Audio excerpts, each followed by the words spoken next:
Oselito është operatori përballë, e njeh si Oselito? E njeh se e ketë lajmet jo. Oselito është dhe një film i vjetër, mos gaboj. Oselito është ai film meksikan pra. Po. Oselito, ke vëzhgim. Lezveshëm shumë po. Ai se ka Oselito, unë i them Oselito. E ka shkurt le jo? Orgito. Orgito. Unë i them Oselito se më pëlqen, se emri se ka Oselito, e ka Orgito. Më jep gëzim sa herë shikon. Sa herë shikoj. Pse do thoni ju? Puna ime. Kujdes, jemi te pikërisht te kjo fabull. Velia Spiropali apo Braçe, kush do t'ja haj kokën Ramsit në qoftë se harin t'ja han? Kjo është pyetja. Pyetja $1 milion është. Po gjithsesi, le ta marrim të mirë qenë që jemi në këtë situatë, ose që jemi në fillimet e kësaj situate, ku njerëz atje të pakënaqur me ambicie kanë filluar të nxjerrin ato thonjt. Po. Dakord? Tani Marsit dhe pastaj Sebastian. Përfitojmë, ju kujtoj se është ora 22:40, 10 minutat e kjo dhe 10 minutat e pyetje tjetër. Dakord. Marsit, Unë do i merr të tre bashkë. Nëse duan të hajnë kokën Ramës, duhet të bëjmë bashkë? duhet bëjnë gjithë bashkë. Po, është e vetmja mënyrë. Pasi goditit që mund të psoj trashea dhe Ramës, ose në sakt trashea Ramës, shëmbet vetëm po të ketë një forcë që është bashkimi shumë fuqive, jo vetëm i një klani ose i një grupi të caktuar. Po ta vëjmë re për shembull, sepse edhe lëvizja e zonjës Spiropali ka një prapavi politike, nuk ka prapavi, domethënë nuk është lëvizje vetëm me saj. Dhe unë mendoj që prapavia politike e saj janë pikërisht ata të cilët janë të rënë nga vakti ose të rënë nga pushteti. Do të përmend tu zotin Fatmir Xhafaj, zotin Gramoz Ruçi, sepse dihen dhe lidhjet e saj personale dhe afrimiteti me gardën e vjetër të Partisë Socialiste. E ka këshuri këtë Gramozin kjo më duket? Për shkak bashortit, ka një lidhje. Bashorti i Elisës është njeri i afërt i kujt? I zotit Ruçi. Po, seriozisht e Ka ke? njëta zonë. Po kjo është, po pse, po unë di që zoti Ruçi është besnik i zotit Rama. Besnikërit çandin gjithmonë thyen. Nuk janë përjetshme, janë përkohshme. Jam dakord me ty.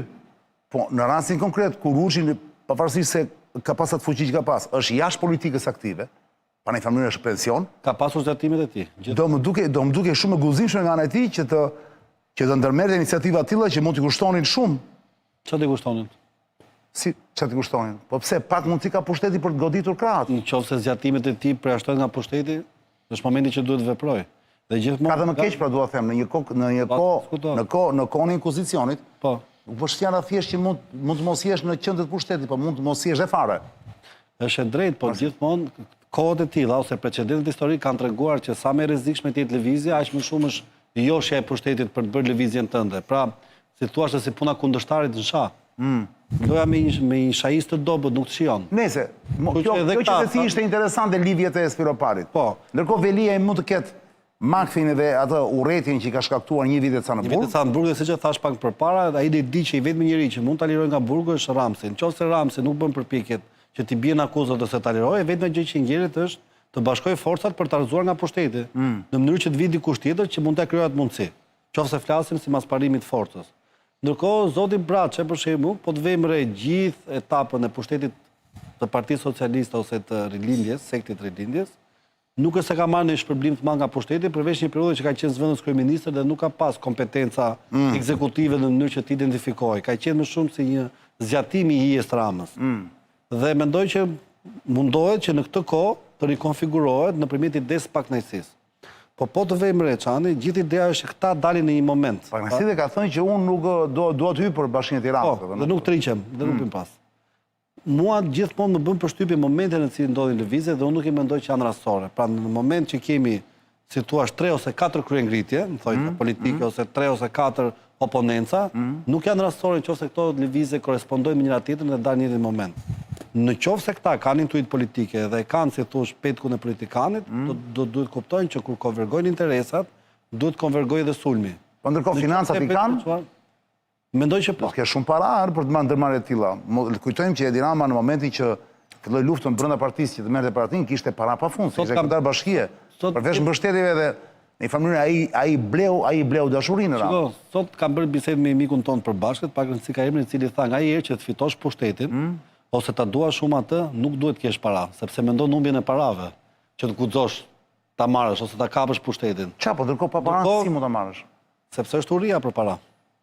Prandaj thash që ka një prapavije atyre që janë të rënë nga vakte ose të rënë nga pushteti. Po si mbajnë ushtarë dhe paramur ti, Marsit, kjo është pyetja ime, do të kesh ushtarë më në i Them që betejë. nuk kanë financa.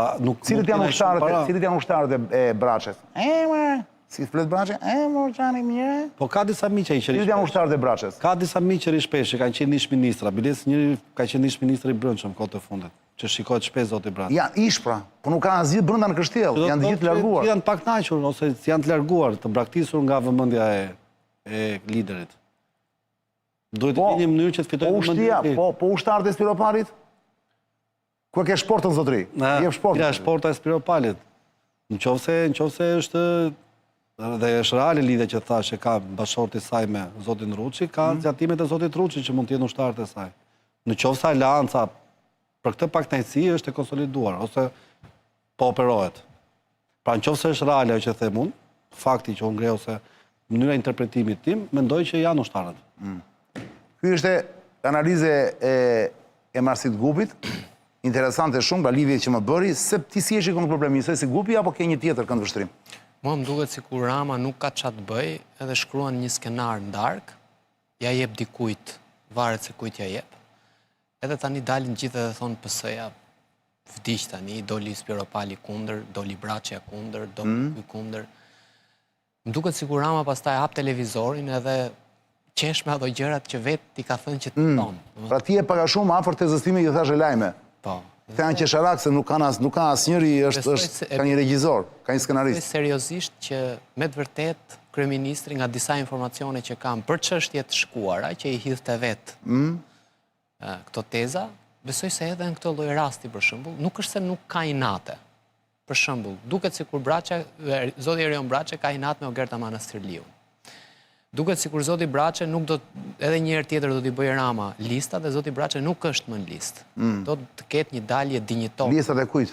Listat e PS si deputet. Për deputet thua ti, 2009-ën. Dhe po do të bëjë një dalje dinjitoze që tani. Pra do të ngrijë zërin si ky është kundërshtari i partisë së tjerë. T'japi një alibi vetes dhe të tjerëve, po.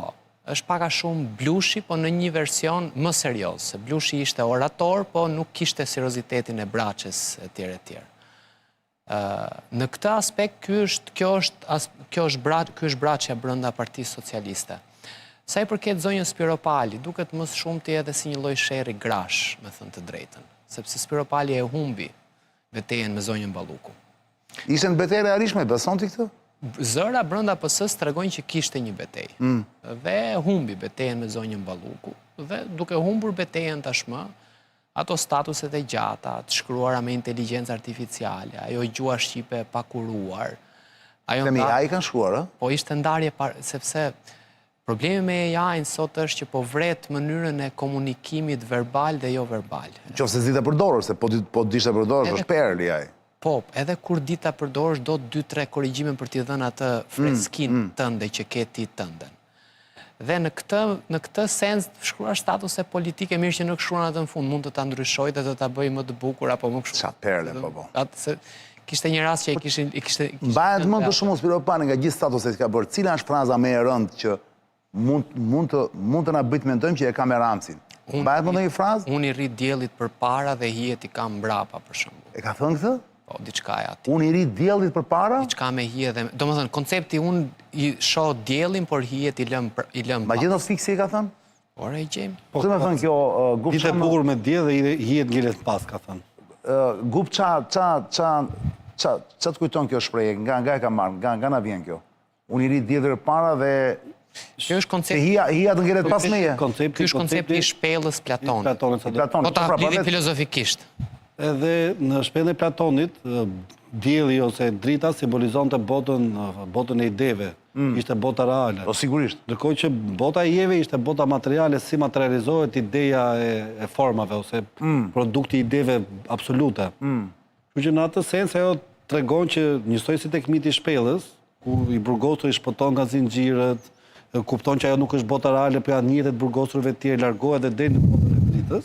Pa më në fund, si thua, bie në kontakt me formën e ideve ose me botën reale. Problemi është që nëse kur kthehet në shpellë, ai kishte problemin të jetonte në botën e hijeve. Dhe Spiropali nëse do rikthehet lojës politike, nëse është metafora e tilla, do jetë aftë që ta kuptoj përsëri botën e hijeve dhe se si funksionon bota e hijeve? Sepse të kalosh nga një kategori në një kategori tjetër, pra nga bota e materiale në botën absolute, që është bota ose forma ideve, janë dy kategori. Çka dash ti thotë, ndërkohë që Sebi po mundohet ta gjejë. Po ta kuptoj nga se sancioni letrar. Çka dash ti thotë Ramsit me këtë? Mbaje fytyrën nga drita dhe hijet mbeten pas. Mbaje fytyrën nga drita Dhe hijet mbeten pas. Është shumë poetike si Po pra. si varg. Po ta futesh me ja tani, mund ta gjesh kush e ka thënë këtë? Le se e provojmë kështu me zë, le një sekondë Sebi. Kështu e ka thënë fiks. Mbaje fytyrën nga drita dhe është diçka bodleriane. Okej, po mund ta gjesh. Dëgjoj, përshëndetje një herë, të lutem u përgjigj në shqip. Sigurisht, do të përgjigjem në shqip. Po, një sekond. Kush e ka thënë këtë shprehje? Nëse ke një shprehje... Ja, një sekond. Pritni, mund si to, pritni të flatë, mbroj fjalim. Qa ti bje, qa ke? S'ka ngrënë dark sot më duket, një sekond. Si ishte Sebi? Mbaje fytyrën nga drita Mbaje fytyrën nga drita dhe hijet mbeten pas. dhe hijet mbeten pas. Kush është autori? Kjo shprehje është një nga këshillat e njohura të filozofit Konfuçi. Ai i përdorte këto parime në mësimet e tij për disiplinën dhe sjelljen e duhur. Falenderit i e papar. Konfuci pra. Konfuci është. Po mi mund tjetë aleancë Që ka taoizmin loj, pra. Një është një aleancë e fshet me Kinën. E citon dhe nuk ja vë emrin. E citon dhe nuk ja vë emrin. Do më dhëmë diçka lidhje me Kinën, tani Kina ka konflikt me SBA. Ore, politikisht, si përkthehet për Ramsin kjo pra? Ç'do t'i thot me këtë? Që mbaje fytyrën nga... I thot vetes, unë e mbaj fytyrën nga dielli dhe hijen mbeten pas. Po pra kjo... Apo nuk, e ka mesazh për Ramsin këtë ajo? Po pra Ram, do më thënë, ajo që unë kuptoj është që një ditë ti do të biesh, ti e një hije, nuk ke të ardhme. Kjo është shpreha më e fortë që i mbetet Elisa Spiropare në gjithë të javë që gjithë media po gëlon. Shpreha më e drejt për drejt. Pjesa tjetër pastaj janë retorik. Kriza parlamentare me krizën politike, ti dole, ule, të pash nuk më pe, kalove, ku s'kalove, unë të pritat... Ma bete grash. Këta lloj Nga ana e kuptimit logjik, qofse e merr në kuptimin e logjikës formale dhe ta pjesëdos si fjali dhe çfarë do të thotë, drita ose fytyra nga dielli simbolizojnë qëllimsinë që ka një subjekt i caktuar ose një individ. Dhe hijet që ngelen pas janë si thua shpengimet ose faktet, detajet e vogla, ngjarjet e parancishme që mundohen të shpërqendrojnë. Qartë. Dhe kjo tregon është pak a shumë si puna asaj shprehje se po ti gjuash me gush çdo qeni që le rrugës, nuk shkon pra te ku je nisur. E kuptova. Ideja që është stoike, statike në qëllimin e vet. Që mund të jetë dhe oponenca që po i bën. $5 milion të gjithë mund të jenë stoik, statik me fytyrën nga dielli. Pas $5 milion. Po. Mund të bësh një filozofi shumë të mirë, konfucianiste, platoniane, taoiste, maoiste. Besoj se... Spiropaliste. Po pra, besoj se pas $5 milion mund t'i bësh. Interesante ke i tha Sebi. Unë them që këtu të kalojmë të pyetje tretme, pa tranzicion. Jepi le dio. Fakta mama shu është. Po të kesh $5 milion, tani që ke dhe